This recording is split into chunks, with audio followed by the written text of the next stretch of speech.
একটু ভেবে দেখুন তো, প্রতিদিন আমরা কত নতুন তথ্যের সম্মুখীন হই। বই, article, YouTube video, online course, চারদিকে শুধু শেখার আর জানার সুযোগ। কিন্তু সমস্যাটা অন্য জায়গায়। আমরা যা কিছুই শিখি তার বেশিরভাগই কিছুদিন পর ভুলে যাই।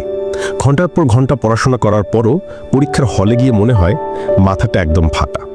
আচ্ছা, কেমন হতো যদি আপনার এমন একটি সুপার পাওয়ার থাকতো যা দিয়ে আপনি যে কোনো কিছু অন্যদের চেয়ে দ্রুত শিখতে পারতেন এবং সেটা সারা জীবনের জন্য মনে রাখতে পারতেন? আজ আমি কোনো মোটিভেশনের কথা বলবো না।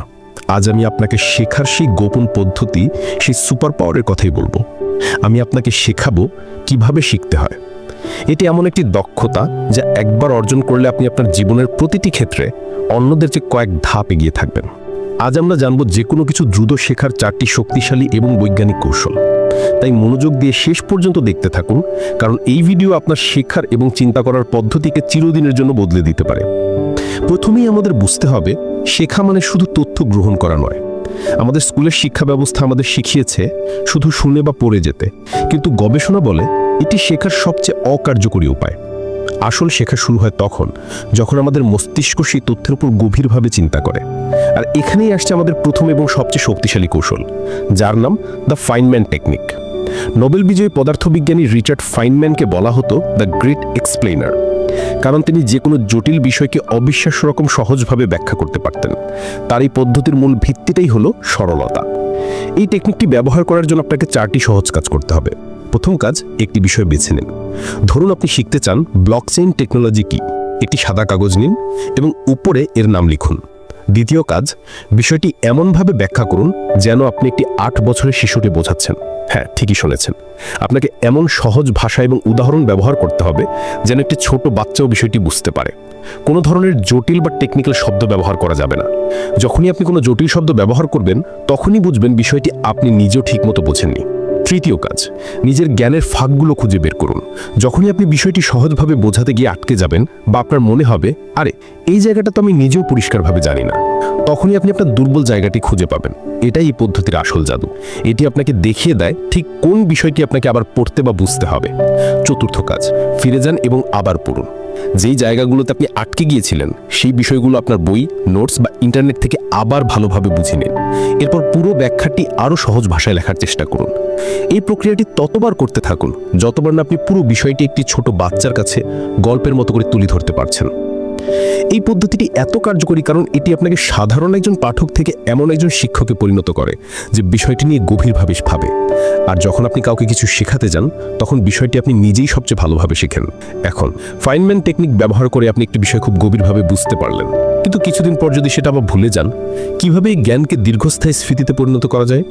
আর এখানেই আসছে আমাদের দ্বিতীয় বৈজ্ঞানিক কৌশল, বই বন্ধ করে মনে করার চেষ্টা করা, যাকে ইংরেজিতে বলে অ্যাক্টিভ রিকল। ভাবুন তো, পরীক্ষার আগে আমরা কিভাবে পড়ি? বেশিরভাগ ছাত্রছাত্রী বইয়ের একটি অধ্যায় বারবার রিডিং পড়ে যায় অথবা নিজের নোটসের উপর বারবার চোখ বলায়। কিন্তু গবেষণা বলে বারবার শুধু পড়ে যাওয়ার চেয়ে শতগুণ বেশি কার্যকরী হলো অ্যাক্টিভ রিকল। অ্যাক্টিভ রিকল মানে হলো বই বন্ধ করে নিজে থেকে তথ্যটি মনে করার চেষ্টা করা। এটি আপনার মস্তিষ্ককে একটি চ্যালেঞ্জ দেয়। যখন আপনি মস্তিষ্ককে কোনো তথ্য খুঁজে বের করতে বাধ্য করেন, তখন সেই তথ্যের সাথে মস্তিষ্কের সংযোগ অনেক বেশি শক্তিশালী হয়। এটি করার সবচেয়ে সহজ উপায় কি? 1, পড়ার পর নিজেকে প্রশ্ন করুন। একটি অধ্যায় পড়া শেষ হলে বই বন্ধ করে নিজেকে প্রশ্ন করুন, এই অধ্যায়ের মূল কথাগুলো কি কি, লেখক কি বোঝাতে চেয়েছেন। 2, ফ্ল্যাশ কার্ড ব্যবহার করুন। একটি কার্ডের এক পাশে প্রশ্ন বা একটি শব্দ লিখুন এবং অন্য পাশে তার উত্তর বা সংজ্ঞা লিখুন। এরপর কার্ডটি দেখে উত্তরটি নিজে থেকে মনে করার চেষ্টা করুন। যখন আপনি কোনো কিছু মনে করতে একটু বেশি চেষ্টা করেন, তখন আপনার মস্তিষ্ক সেই তথ্যটিকে একটি গুরুত্বপূর্ণ সংকেত পাঠায় এবং সেটাকে দীর্ঘমেয়াদী স্মৃতিতে পাঠিয়ে দেয়। তাই পরের বার পড়ার সময় শুধু রিডিং না পড়ে বই বন্ধ করে নিজেকে পড়ানো শুরু করুন। কিন্তু কতদিন পর পর আমাদের এই মনে করার চেষ্টা করা উচিত? কারণ একদিন পর যা মনে থাকবে, 7 দিন পর হয়তো তার অনেকটাই আমরা ভুলে যাব। এই সমস্যার সমাধান দিবে আমাদের তৃতীয় কৌশল, নির্দিষ্ট বিরতিতে পুনরাবৃত্তি বা স্পেসড রিপিটেশন। 19 শতকের মনোবিজ্ঞানী হারম্যান এবিংহাউস আবিষ্কার করেন দ্য ফরগেটিং কার্ভ বা ভুলে যাওয়ার রেখা। তিনি দেখেন যে আমরা কোনো কিছু শেখার মাত্র 1 ঘন্টার মধ্যেই প্রায় অর্ধেক ভুলে যাই এবং একদিনের মধ্যে প্রায় 70% ভুলে যাই। কিন্তু তিনি এর একটি সমাধানও বের করেন। তিনি দেখেন যদি আমরা নির্দিষ্ট সময় পরপর সেই তথ্যকে আবার ঝালিয়ে নিই, তাহলে ভুলে যাওয়ার গতি অনেক কমে আসে এবং ধীরে ধীরে সেই তথ্যটি আমাদের স্থায়ী স্মৃতিতে পরিণত হয়। এটাই হলো স্পেসড রিপিটেশন। এর মানে হলো কোনো কিছু শেখা ঠিক পরপরই বারবার না পড়ে বরং নির্দিষ্ট বিরতি দিয়ে পড়া। যেমন আপনি যা আজ শিখলেন তা একবার রিভিউ করুন একদিন পর, তারপর আবার রিভিউ করুন 3 দিন পর, এরপর আবার 7 দিন পর এবং সবশেষে 30 দিন পর। এই কৌশলটি আপনার পড়ার সময় বাঁচায় এবং শেখাকে অনেক বেশি কার্যকরী তুলে তোলে, কারণ এটি ঠিক সেই মুহূর্তে আপনাকে তথ্যটি মনে করায় যখন আপনি প্রায় ওটা ভুলতে বসেছেন। বর্তমানে অ্যাঙ্কি বা কুইজলেটের মতো অনেক অ্যাপ আছে যা স্পেসড রিপিটেশন পদ্ধতি ব্যবহার করে আপনাকে সঠিক সময় সঠিক জিনিসটি মনে করিয়ে দেয়। এতক্ষণ আমরা 3টি কৌশল শিখলাম: ফাইনম্যান টেকনিক দিয়ে বিষয়কে সহজ করা, অ্যাক্টিভ রিকল দিয়ে তাকে মনে করা এবং নির্দিষ্ট বিরতিতে পুনরাবৃত্তি দিয়ে তাকে স্থায়ী করা। কিন্তু যদি বিষয়টি অনেক বড় এবং জটিল হয়, যেমন একটি নতুন ভাষা শেখা বা প্রোগ্রামিং শেখা, তখন আমরা কিভাবে শুরু করব? এর জন্য রয়েছে আমাদের চতুর্থ এবং শেষ কৌশল, চাঙ্কিং বা খণ্ড খণ্ড করে শেখা। আমাদের মস্তিষ্ক একবারে অনেক বেশি তথ্য গ্রহণ করতে পারে না। যখন আমরা কোনো বড় এবং জটিল বিষয়ের মুখোমুখি হই, তখন আমরা প্রায় ঘাবড়ে যাই এবং শুরু করার সাহস পাই না। চাঙ্কিং মানে হলো একটি বড় বিষয়কে ছোট ছোট ম্যানেজ করা যায় এমন খণ্ডে ভাগ করে নেওয়া। যেমন আপনি যদি গিটার বাজানো শিখতে চান, তাহলে প্রথম দিনে একটি পুরো গান শেখার চেষ্টা না করে আপনার প্রথম চাঙ্ক হতে পারে শুধু গিটারের বিভিন্ন অংশের নাম শেখা। দ্বিতীয় চাঙ্ক হতে পারে শুধু একটি কর্ড সঠিকভাবে ধরা। যখন আপনি একটি বড় লক্ষ্যকে এভাবে ছোট ভাগে ভাগ করে নেন, তখন প্রতিটি অংশকে অনেক সহজ এবং অর্জনযোগ্য মনে হয়। প্রতিটি ছোট চাঙ্ক সফলভাবে শেষ করার পর আপনার মস্তিষ্কে ডোপামিন নিঃসৃত হয়, যা আপনাকে আরও শেখার জন্য উৎসাহিত করে। তাহলে এই 4টি কৌশলকে আমরা কিভাবে একসাথে ব্যবহার করতে পারি? প্রথমে চাঙ্কিং ব্যবহার করে আপনার বড় বিষয়টিকে ছোট ছোট ভাগে ভাগ করুন। এরপর প্রতিটি চাঙ্ক বোঝার জন্য ফাইনম্যান টেকনিক ব্যবহার করুন।